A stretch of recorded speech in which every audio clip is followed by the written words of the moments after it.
The transition to power begins after general elections yesterday.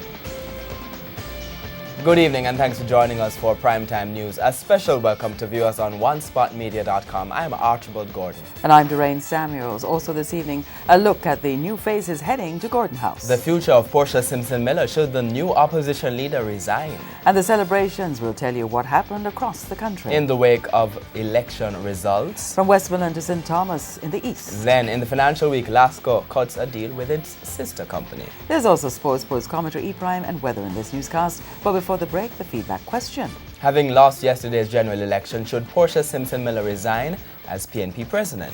Share comments online, facebook.com/television Jamaica and tweet at Television Jam.